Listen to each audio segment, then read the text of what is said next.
9 meses de expectativa. Durante a gravidez, a barriga cresce e a mulher se prepara para o parto.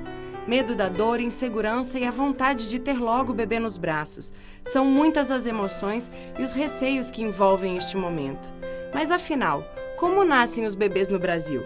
O Caminhos da reportagem de hoje foi atrás dessa resposta. Eu tinha medo muito por causa das dores que sentia, assim, de às vezes não ter apoio, mas foi tudo super tranquilo.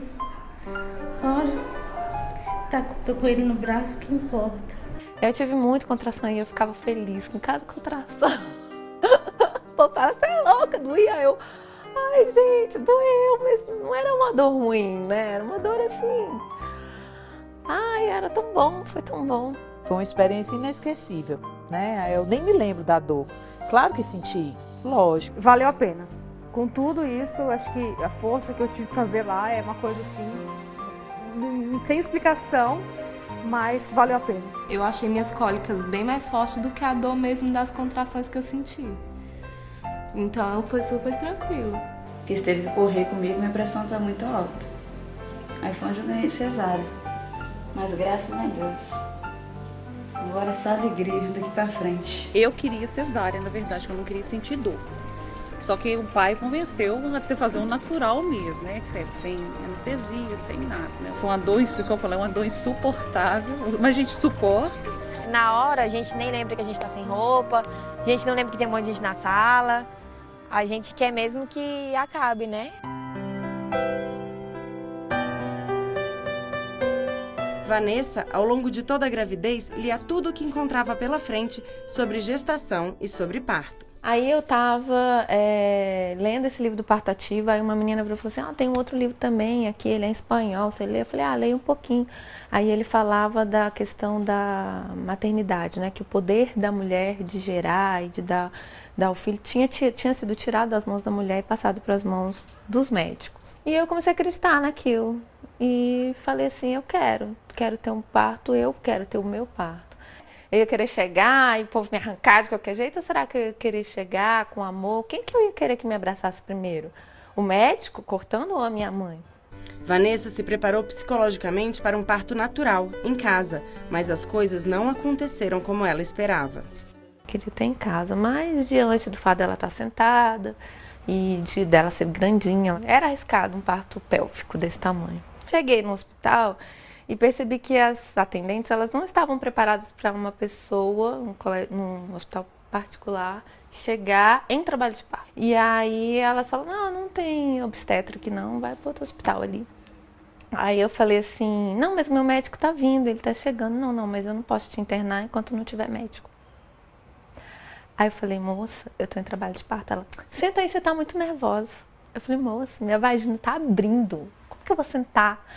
Eu quero ser internada agora, eu tenho direito de ser internada, me interna em qualquer lugar. É um evento de sensações muito intensas, tanto física quanto emocionais, e uma mulher, para lidar com isso, ela precisa se sentir apoiada. Então nós precisamos mudar da lógica do procedimento, né, da lógica fragmentada de como hoje o parto é tratado nos hospitais, para uma lógica do cuidado. Chegou uma mulher assim meio que segurança, sei lá, não entendi.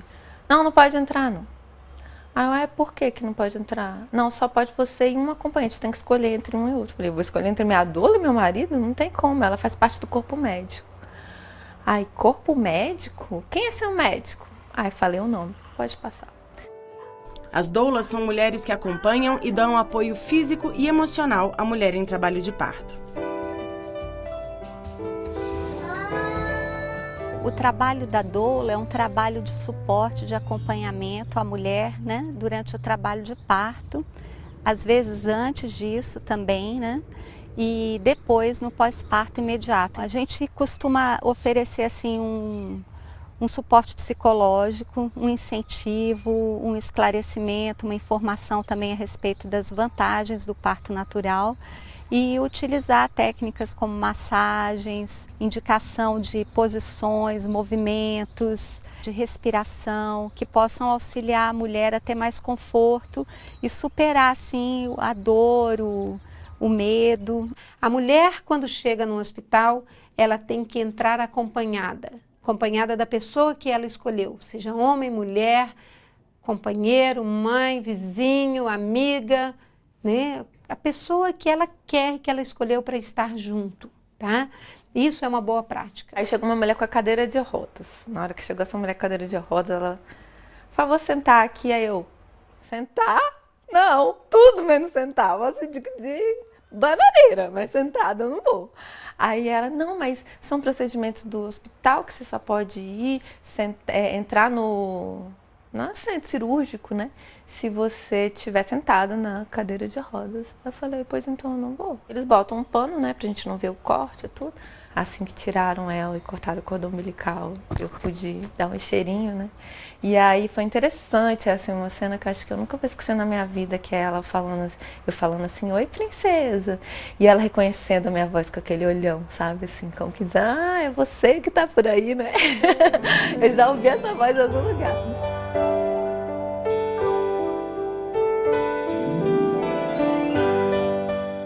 Fazer uma cesariana, apesar de ser uma cirurgia maravilhosa que pode salvar vidas tanto de mães quanto de bebês, só pode ser realizado quando houver uma indicação muito clara e muito precisa, para que a gente não perca os efeitos benéficos que o parto e a vinculação imediata pós-parto pode oferecer.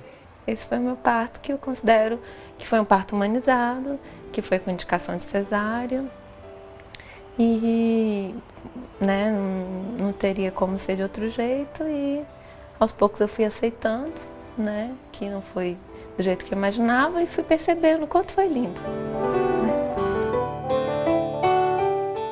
Evidentemente que em algumas circunstâncias onde o desenvolvimento do trabalho de parto se afasta da rota da fisiologia e se aproxima da rota da patologia, onde existe um problema como hipertensão, diabetes, partos obstruídos, evidentemente que numa situação como essa nós lançamos mão de recursos tecnológicos, como a própria cesariana, que é um recurso mais dramático, assim, para salvaguardar o bem-estar da mãe e de um bebê. Embora eu acredite na mulher como um direito de fazer uma cesárea, eu acho que ela não teria esse direito por conta de aumentar o risco para ela e para o bebê. Nunca se inventou, através da tecnologia, nenhuma metodologia ou nenhuma estratégia que seja superior ao processo que foi testado na espécie humana por milhares e milhares de anos, que é o processo fisiológico e natural de uma mulher parir o seu filho.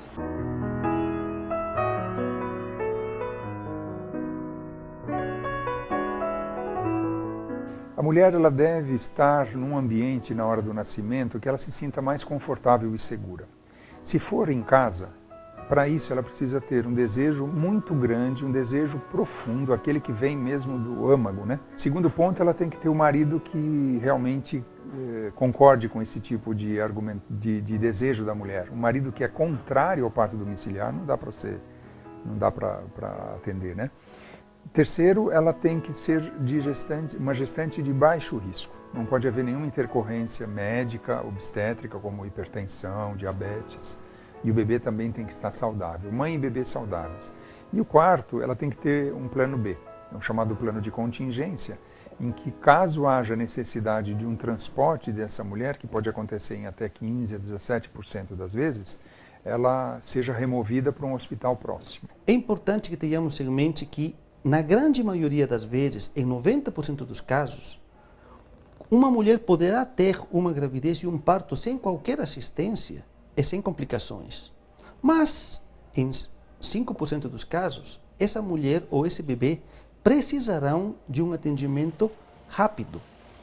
E, se não o tiverem, nós teremos consequências, teremos mortes neonatais, teremos sequelas neonatais que ficarão pelo resto da vida, que seriam preveníveis se tivessem tido um acesso rápido a um centro hospitalar de qualidade. Comecei a ler e me envolvi com um grupo de gestante e conheci a minha parteira lá, ela foi dar uma palestra sobre parto em casa, e aí eu fiquei maravilhada com a ideia, assim que eu soube, eu disse, puxa vida, é tudo de bom, porque você consegue unir a tecnologia, a assistência que você teria no hospital, com a intimidade, né, o conforto que você tem em casa e respeitando, né, a mulher, o tempo dela, justamente para que a gente possa ter um parto tranquilo. Essa ideia, ela parte primeiramente da mulher, né, de dentro para fora.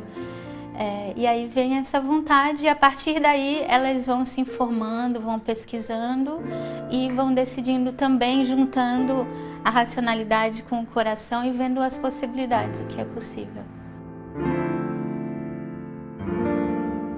Foram momentos muito agradáveis, muito. Nada do que as pessoas pintam por aí, né? Ai, parto normal, horrível, a pessoa morre de dor.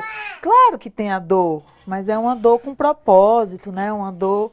E Deus é perfeito, né? Assim, e o mecanismo que ele criou de parto é muito bem feito também. As contrações, elas vão aumentando gradativamente, né? Você vai se acostumando com elas, você vai... o seu corpo vai reagindo, né? O bebê vai fazendo a parte dele, né? Então, é algo muito lindo de ver a natureza atuando. É considerado seguro, primeiramente, para gestantes de baixo risco, né? Ou seja, gestantes que não tiveram nenhuma intercorrência durante a gestação. Então tem que estar tudo direitinho, né? Não pode ter, por exemplo, pressão alta, sinais de pré-eclâmpsia, hipertensão, diabetes. Eu sempre friso aqui também baixo risco, porque parto e gestação sem risco não existe, né? Igual, assim, eu sempre falo, parir é tão seguro quanto viver. Vida sem risco não existe. Se ela se sente segura em casa, sabendo dos riscos, sabendo que um parto não é isento de riscos, não é porque ele é domiciliar. O parto domiciliar não é mais arriscado que o parto hospitalar.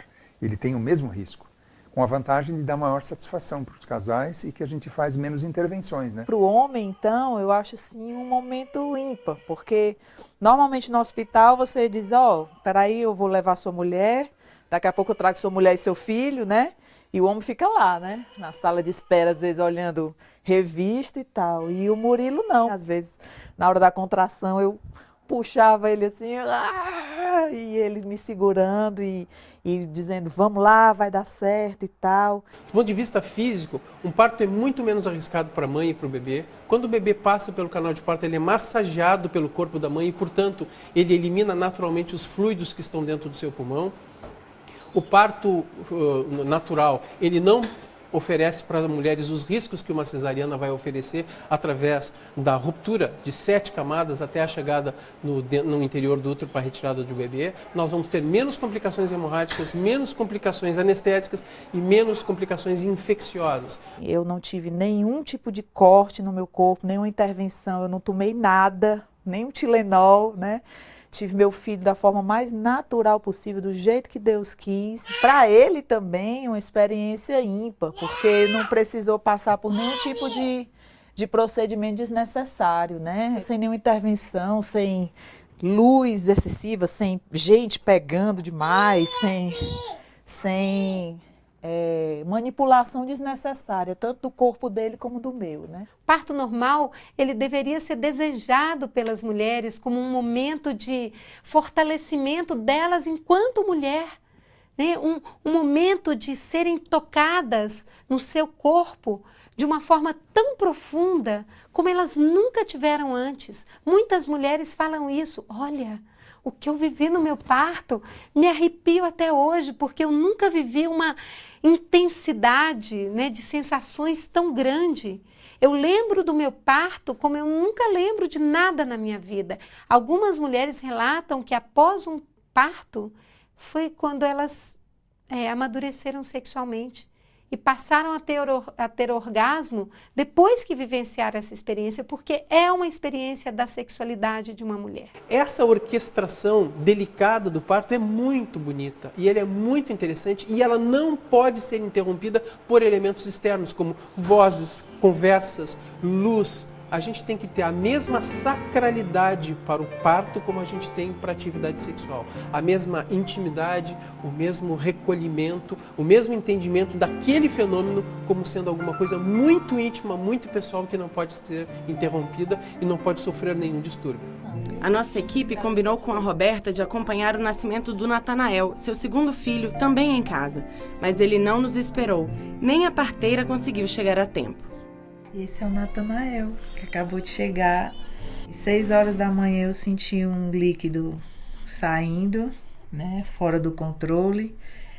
E aí fui no banheiro e conferi, realmente já estava começando, né, o trabalho de parto. O Murilo foi trabalhar e a Luciana, que trabalha aqui em casa, me ajudou a pregar os quadros na parede, que aí eu disse, vai aparecer na televisão, vamos deixar a casa toda bonita, limpa, arrumamos a sala, colocamos a piscina, porque eu queria ter na água, né, o bebê na água, eu só não sabia como é que ia ser, mas eu queria ter na água. E eu entrei no programa no computador, comecei a contar as contrações, e as contrações de 5 em 5 minutos, eu disse, opa, como assim? Contração de 5 em 5 minutos é o final do trabalho de parto, né? E aí fui pro banheiro, tive umas 3 contrações assim, me deu aquela vontade de fazer força, eu vou me agachar e vou pro box. Quando eu abri o banheiro, já tava tendo um parto, né?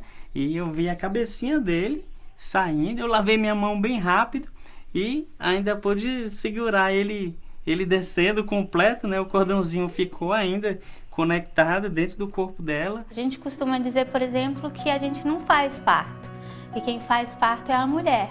Então esse é o verdadeiro protagonismo, e isso é fato, né? A gente está ali para assistir, para auxiliar, para apoiar, mas quem é dona do processo dela é ela. E não tem nada de melhor, né, para uma mulher começar a vida de mãe, né, nessa energia, nessa linha de pensamento. Com a institucionalização do parto, quando a mulher se deslocou do ambiente domiciliar para o ambiente hospitalar, ela foi alijada dessas pessoas que estavam em volta dela, como as amigas, as parteiras, e entrou num ambiente totalmente impróprio, porque é um ambiente frio, um hospital. É o momento em que você deve soltar as mãos e permitir que o fluxo da natureza se processe da forma mais suave e mais adequada possível. E é por isso que, nesse momento, nós precisamos de um incentivo total para a produção e liberação de ocitocina e devemos suprimir o máximo possível a adrenalina. Como é que se suprime a adrenalina? Com o ambiente, com as pessoas, com o companheiro, com o marido, com a doula, que é uma grande incentivadora de ocitocina, com as palavras do médico, com a enfermeira, com a forma como nós tratamos a paciente, sem infantilizá-la, mas sem ser grosseira e dura demais com ela. A ocitocina é conhecida como o hormônio do amor. Ela é responsável pelas contrações do útero durante o parto e ajuda com que o leite flua melhor durante a amamentação. Além disso, a ocitocina está intimamente ligada à sensação de prazer e de bem-estar físico e emocional. E a gente tem que confiar, esperar que a natureza faça o trabalho dela, se capacitar, né, se informar, e o mais é confiar. E no próximo bloco, 1 em cada 4 mulheres sofre algum tipo de violência na hora do parto.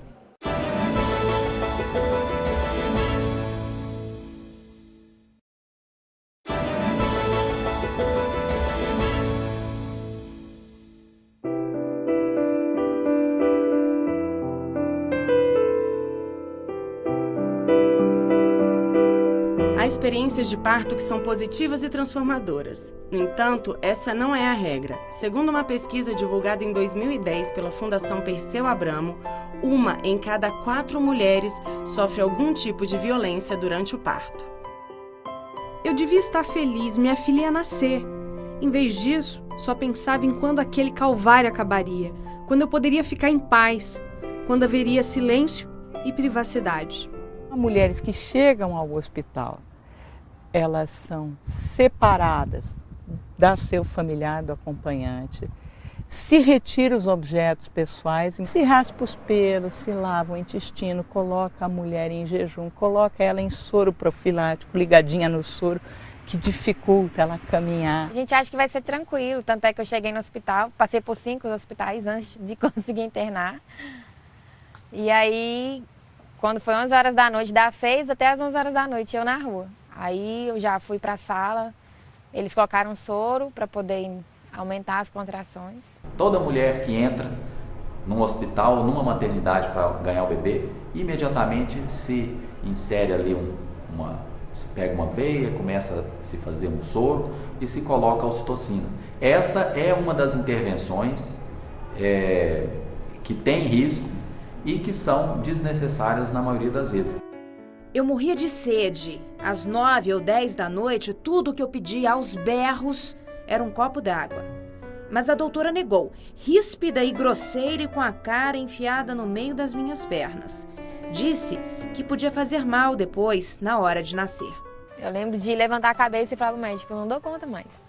Eu tô cansada, eu tô com muito sono, eu quero beber água. E a sede é terrível, porque mais de 17 horas sem poder beber água é terrível, quase um dia. A mulher deve ingerir líquidos, deve ingerir calorias, né? Alimentação que ela desejar, para que ela tenha força e energia e não entre em hipoglicemia, em desidratação, porque ela está em trabalho de parto. Daí em diante começou a chegar um monte de residente lá no setor, quando foi por volta das 11 horas. Aí fez uma fila, devia ter umas 6 pessoas, querendo saber de quanto, né, de dilatação que eu já estava. Aí veio um, fez o toque, depois veio outro, e eles seguram na barriga da gente. Quando eles sentem a contração vindo, é a hora que eles fazem o toque. Então você já tá lá morrendo. E aí eles ainda vêm e fazem esse bendito toque, que é muito invasivo, assim, para a mulher. Tem estudos que provam que uma mulher pode ser vista por até 12, 20 profissionais durante o seu trabalho de parto e tocada por diversos profissionais. Isso é uma violência contra a mulher, então deve ser abolido também. A mulher deve ter um profissional que fica de forma contínua com ela. Durante lá, na hora do parto, a mesa é muito pequena, muito pequena, muito dura, dela gelada. E muita gente na sala, eu acho que devia ter quase 20 pessoas na sala. Imagina você chegando para o primeiro filho, 18 anos, chegar num quarto em que tem mais 3 ou 4 mulheres que estão em trabalho de parto, às vezes já avançado, onde a intensidade das sensações é outra, né, que só você, quando está vivendo, você é capaz de absorver aquilo. Primeiro que essa prática coletiva, ela hoje é considerada uma das piores coisas para você colocar uma mulher vivenciando trabalho de parto. Segundo, que ela restringe o acompanhante. Não pode acompanhante homem porque ali está cheio de mulheres. Ela me deixou ali, no corredor do hospital, ainda tremendo, vestida com a mesma camisola ensanguentada e molhada, sem cobertor e sem responder minhas perguntas. Depois disso, me deixaram no corredor porque não tinha leito para mim. Veio uma enfermeira muito mal educada, tirou o pano que estava em cima de mim porque eu ainda estava suja do parto, a maca estava cheia de sangue. E ela veio apertar para saber se meu útero estava voltando para o lugar. E na hora que ela me apertou, eu senti muita dor e eu empurrei ela. Na hora que ela me apertou, eu senti a maca enchendo de sangue. Nós temos que ofertar para as mulheres, não é o parto violento, né, que hoje elas conhecem e muitas falam, o parto normal é anormal, porque é mesmo, porque o parto normal é outra coisa. Aí eu tive anemia profunda, tive que fazer transfusão de sangue. Parto normal, geralmente você já sai em pé andando com a criança no colo, eu não. Meu parto normal não foi normal, não. De um lado, no SUS é o parto violento, o parto sem nenhum direito, e do outro lado, na saúde suplementar, no privado, é o parto enquanto consumo da cesárea. E aí nós entramos para 2 vieses que nenhum deles produz coisas boas. Então, humanizar, dignificar o parto no SUS, com tudo que a mulher tem o direito hoje, das boas tecnologias, e ressignificar o parto no sentido na saúde privada, suplementar, como algum evento que seja mais do que consumir uma cesariana de hora marcada. Cesariana não é parto, cesariana é uma grande cirurgia, é uma cirurgia que inclui todos os riscos cirúrgicos, todos os riscos anestésicos, é uma cirurgia que perde o dobro de sangue que um parto normal, é uma cirurgia onde os riscos infecciosos são muito maiores em função de que nós abrimos a cavidade abdominal e expomos toda a cavidade peritoneal dessa mulher ao meio ambiente e, portanto, esses riscos são todos aumentados. São os médicos que são mal remunerados para o parto normal, então eles preferem a cesárea porque você consegue fazer mais cesáreas no mesmo tempo que você faria só um parto, então você ganha mais, né, relativamente. Ele não precisa acordar de madrugada e nem fim de semana, correr o risco de sair do ambiente onde ele está para ir para o hospital. Sua placenta está em grau 3. Eu recomendo que você agende uma cesárea hoje. Seu bebê está bem agora, mas a gente não sabe como vai estar daqui a pouco. E você sabe, seu bebezinho não quer morrer. O Renato, ele hoje está com 8 anos. Então, quando eu tive o Renato, estava com 22. Eu tive uma gestação bem tranquila. Quando chegou no 9º mês, a minha pressão aumentou um pouco, né? E aí, quando foi com 36 semanas, ele decidiu marcar o parto. Naquela época, eu não fui investigar muito, não fui muito atrás de informação. Quando eu fiquei grávida de novo do Emanuel, que agora está com 3 anos, eu decidi pelo mesmo médico, até porque eu naquela época, a impressão que eu tinha é que ele tinha tido uma postura de evitar um risco para mim, para o Renato, né? Ele disse que tudo bem. Perguntei se a gente poderia aguardar o parto normal. Eu fiz várias perguntas para ele, assim, nesse sentido. Tudo ele me indicou de que tudo bem, aguardaria. Eu me senti desrespeitada, essa é a palavra, né? Naquele dia ali. Senti, assim, a chegada do meu filho no mundo de uma forma, assim, de um médico que estava bem mal-humorado, achando muito ruim de ter que esperar. Ele queria mesmo era fazer a cesárea e acabou que virou uma cesárea.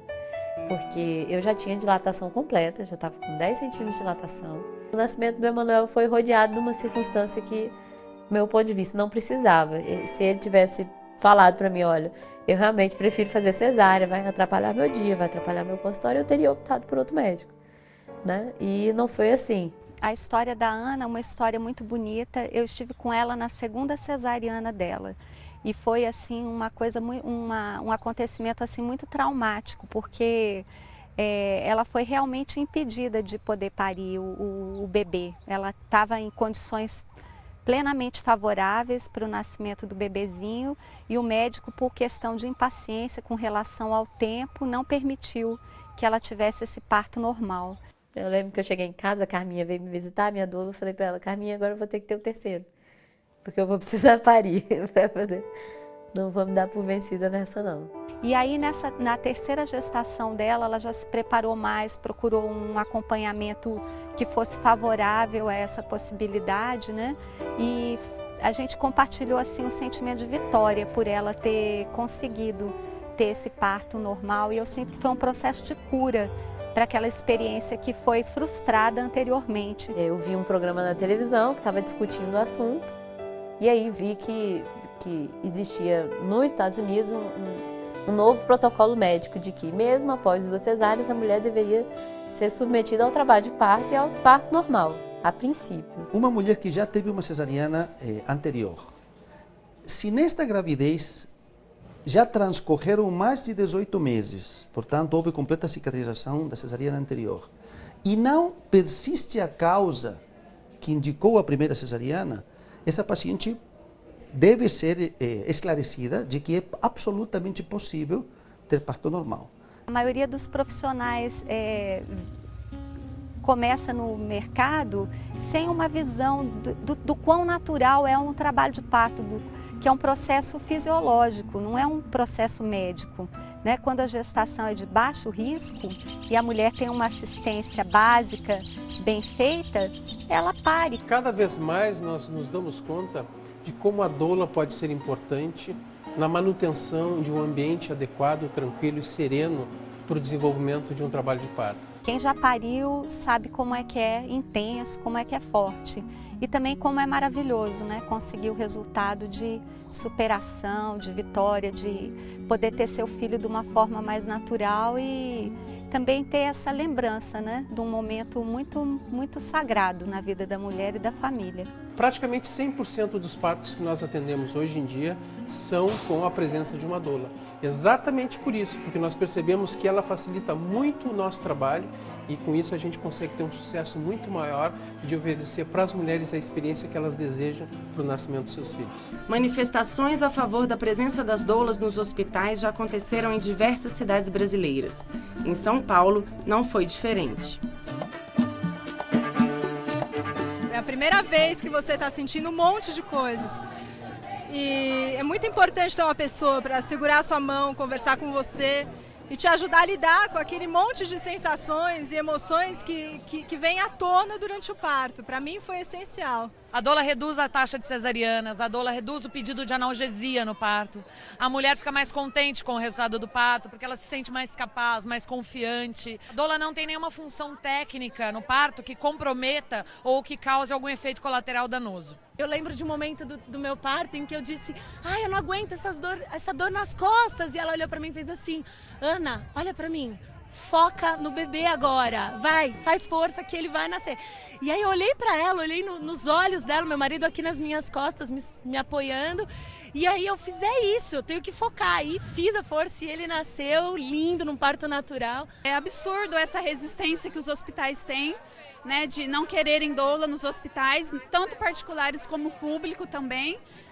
Mas na verdade é uma questão política muito maior, né? A questão de a maioria dos profissionais serem a favor do parto cesárea e contra o parto normal. E a gente está na luta por isso, por um parto natural, um parto normal, humanizado, com respeito, com dignidade, que é isso que todas as mulheres precisam ter nesse momento tão especial da vida. Por isso a Rede Cegonha está propondo também que entre em cena um outro profissional que hoje só o Brasil não tem na assistência ao parto, que é a enfermeira obstetra e a obstetriz. São profissionais fundamentais para a mudança de modelo desejada. E no próximo bloco você vai conhecer um hospital do SUS em Belo Horizonte, onde o respeito ao parto é levado a sério. E mais, como funcionam as casas de parto e a realidade das parteiras tradicionais no Brasil.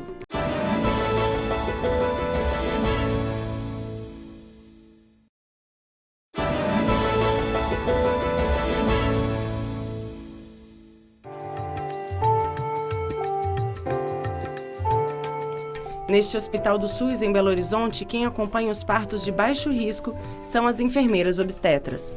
Atuamos focados na família, não somente naquela mulher que está ali em processo de trabalho de parto, mas do seu acompanhante, do próprio bebê que está chegando, né, e que precisa de ser acolhido, né, tem as suas necessidades particulares.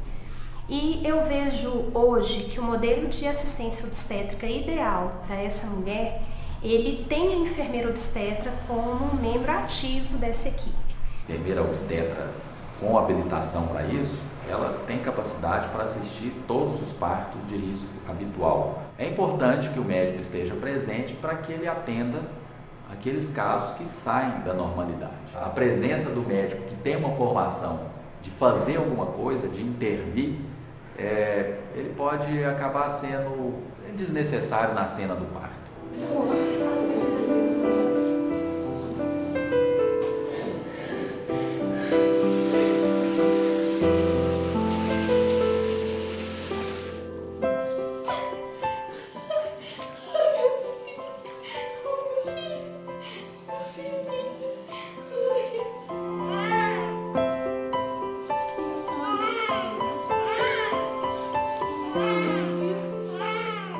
E nós tentamos oferecer os métodos não farmacológicos para a dor. Ela ficou muito no chuveiro, depois a gente ofereceu a posição de cócoras, né? E depois a banheira onde o Juan nasceu. Eu queria agradecer a toda a equipe que me acolheu aqui, ter proporcionado esse momento mais importante da minha vida, que foi o nascimento do meu filho.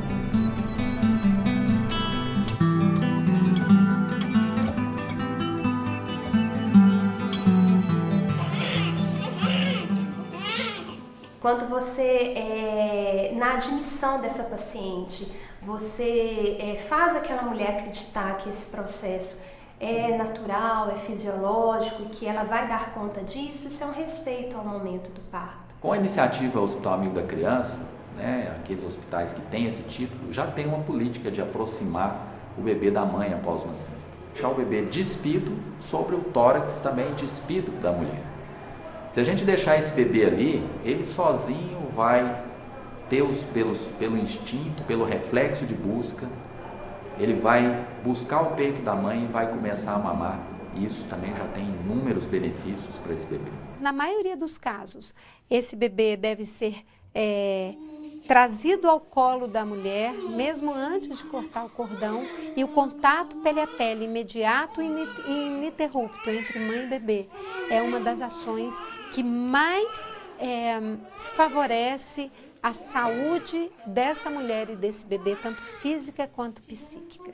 Está provado que a formação do vínculo e do apego é nesse momento. Então, de forma nenhuma, sob nenhuma hipótese, uma criança em boas condições e uma mulher em boas condições devem ser separadas nesse momento.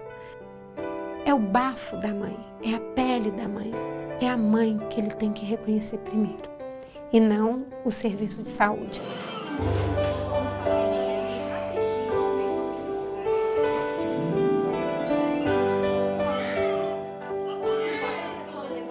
A Rede Cegonha trabalha justamente pactuando com os serviços, com os hospitais, com os profissionais, essas mudanças de prática, formando profissionais no que a gente considera hoje que é a ciência baseada em evidência científica. A medicina baseada em evidência surgiu mais ou menos nos anos 1990, no sentido de que práticas que são feitas em obstetrícia e em outras especialidades médicas, muitas vezes não eram baseadas em estudos científicos de primeira grandeza.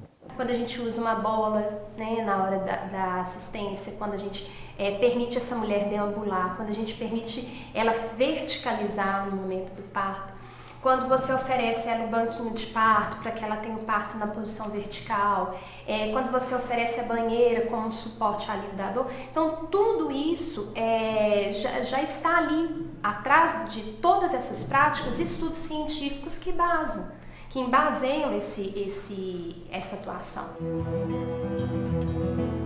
Do outro lado da rua, o Hospital Sofia Feldman possui 2 casas. A casa do bebê, onde ficam hospedadas as mães e os recém-nascidos que ainda não tiveram alta. E a casa da gestante, onde ficam as grávidas de alto risco que precisam de acompanhamento contínuo.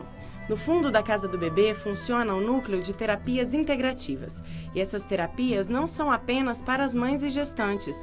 Os funcionários do hospital também são atendidos lá. É encaminhado pelo nosso pré-natal em especial, gestante no início da gravidez com problemas emocionais bastante delicados, né? Tirando ela do seu eixo emocional. Então, a gente utiliza florais, aurico, que tem um resultado muito bom.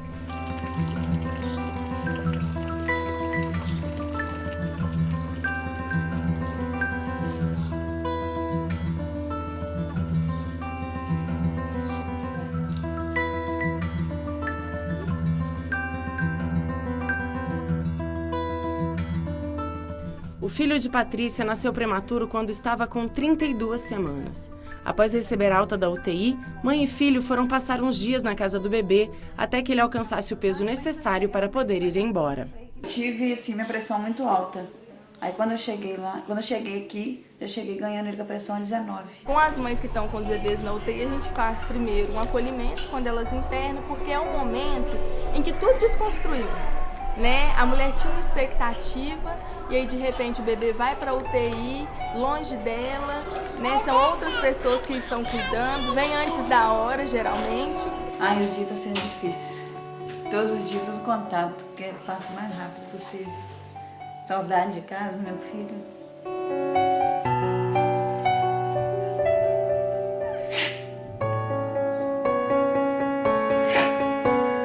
Então, na hora que eles falaram comigo, a senhora nem está pronta para ir lá para casa do bebê. Eu falei assim, graças a Deus. Aí eu melhorei um bocado quando eu cheguei aqui. Deixa vai direito. O hospital ainda oferece um outro serviço.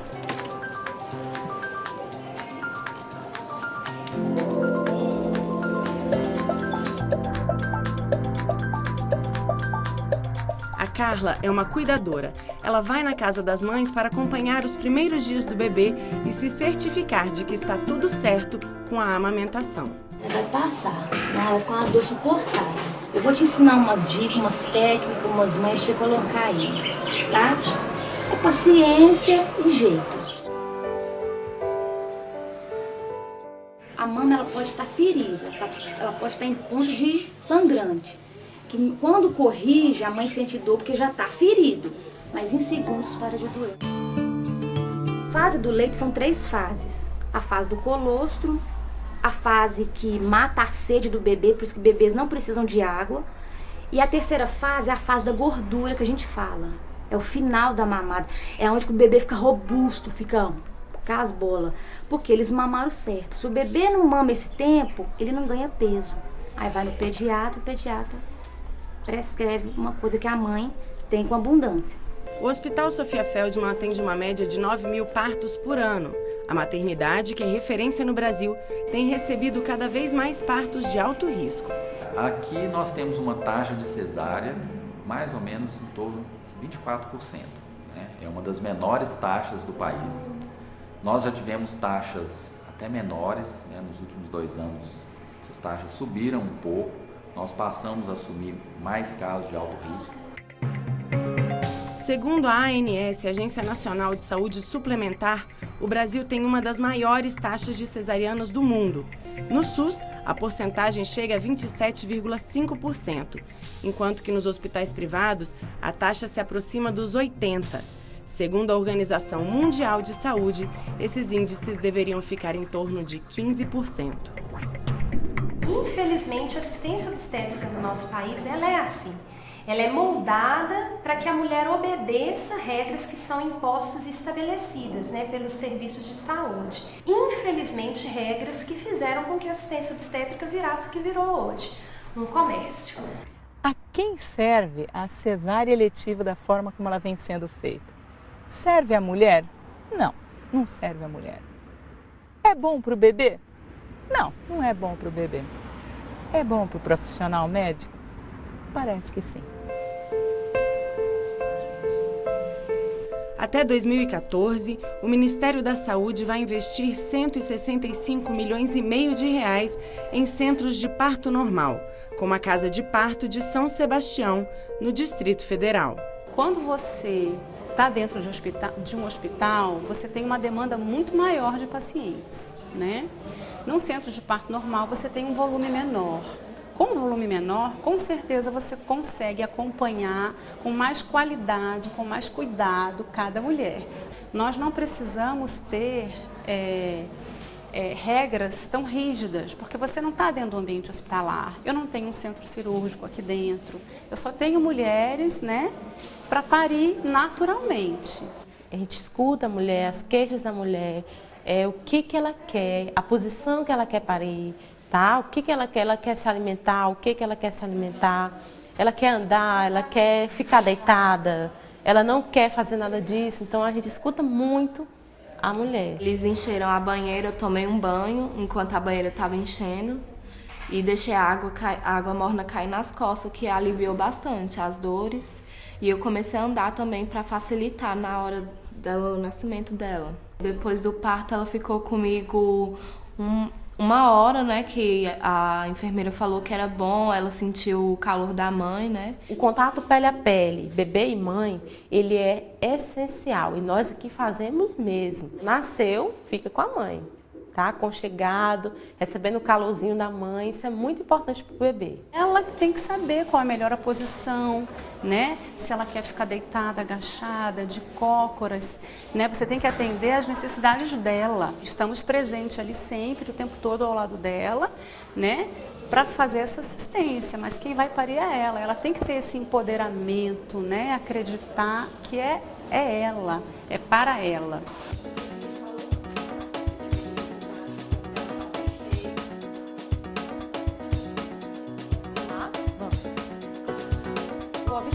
Vai avaliar se tem tudo. Vai ajudar a diminuir esse movimento que ajuda na dilatação, que ajuda na... Mas na verdade a humanização é isso, é escutar.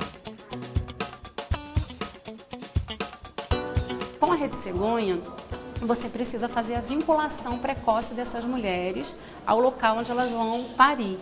Ela deve ser orientada, deve ser encaminhada com um encaminhamentozinho por escrito a vir visitar a casa de parto. Então elas vêm, nem que seja por curiosidade, para visitar. O que está faltando nesse processo aí? Elas serem realmente referenciadas pela atenção básica para a casa de parto. Existem centenas de municípios em todo o Brasil que não possuem hospitais nem casas de parto. Então, como nascem as crianças no interior do nosso país? Um dos modelos né, que a gente tem no Brasil de assistência obstétrica é um modelo comunitário, né, da assistência obstétrica. São famílias que têm como tradição nascer e morrer em casa, né? Seja famílias de tradição indígena, seja família de tradição negra, ou populações que moram à beira do rio, né, populações que moram em distâncias dentro dos sertões. Eu acho assim, da maneira que eu chego lá e vejo as famílias pobres, né? Que não tem quem faça nada, que nessa mulher mesmo, que não tem ajuda. Quando eu terminei de fazer o parto dela, eu tive que sair para arrumar lençol para ela. Ela não tinha lençol, não tinha bacia para dar banho na criança, não tinha sabonete, não tinha fralda. Então eu tive que sair na comunidade pedindo as coisas para ela. No Brasil todo, a gente tem em média 35 mil, 36 mil partos domiciliares, segundo o sistema de informação. Desses partos domiciliares, mais da metade são assistidos por parteiras tradicionais. A ONG Grupo Curumim, coordenada por Paula Viana, defende o fortalecimento da cidadania das mulheres. Entre outras ações, a ONG luta pelo reconhecimento do trabalho das parteiras tradicionais pelo SUS, para que elas possam, inclusive, receber pela assistência ao parto em locais remotos. Se essa parteira que tem uma influência naquela comunidade, se ela é reconhecida como uma liderança importante, como uma profissional, né, do parto comunitário, ela tem que ser integrada aos serviços de pré-natal, ela tem que ter apoio no caso de complicações, ela tem que ter o próprio material e ela tem que receber por isso.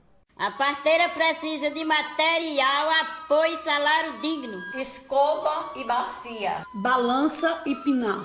Gás e álcool. Água e sabão. Luva. Tesoura e cordão. A mulher que é atendida nas comunidades pela parteira é uma mulher que se iguala àquele status econômico, social da parteira. Elas comungam das mesmas condições de vida, né? A parteira, ela, naquele momento, ela é o porto seguro da mulher, né? Essa relação de confiança é importantíssima para que um parto se desenvolva fisiologicamente. Na comunidade, a parteira é tudo. Guarda os costumes e as tradições. É médica, enfermeira, assistente social e psicóloga. E ainda assiste o parto. Então, há um risco realmente da diminuição das parteiras. A gente vê, né, as parteiras ficando velhinhas, estão morrendo, né, estão ficando doentes, estão ficando cansadas. As mais jovens, é difícil hoje em dia, as mais jovens quererem seguir aquele ofício, que é um ofício de dedicação, né, de muito provação. Para ter criança, eu dou um café bem quente. Bem quente, aí para fortalecer as contrações. São fontes inesgotáveis de sabedoria, da preservação, da cultura local, da cultura da família, né? Então, assim, elas sabem disso. Tem muita coisa que a gente aprende com elas. Por exemplo, elas massageiam o períneo com óleo quente. Quando a mulher tem muita dificuldade, está com o canal do parto muito apertado, elas ensinam para a gente fazer uma massagem com óleo. Elas usam óleo de sebo de carneiro, óleo de copaíba. Quando a gente corta o umbigo também, a gente corta e passa aquele sangue do umbigo na boca. Esse é um ritual também que a gente faz, que é para a criança, quando for crescer, não ter sapinho, não ter ferida na boca. Pergunto a ela o que ela quer que eu faça com a placenta, se eu enterro no quintal dela, se ela vai enterrar no meu quintal. O meu quintal é um cemitério de placenta. Porque tem muito. O parto não é um risco de morte, não é um risco de vida. Hoje eu sei o significado meu do que é o nascer. O que associar a dores terríveis, quando na verdade não é assim, né? Ela pode ser muito prazerosa para a mulher essa experiência e muito gratificante. Tudo que eu passei vale a pena. Tudo que eu passei, passaria tudo de novo. Eu tenho certeza que, assim como eu, outras pessoas também têm essa mesma necessidade de poder parir. E quando o neném nasce, sadio, que vem por nossos braços, que dá o primeiro chorinho, você não sabe mais nem o que é dor.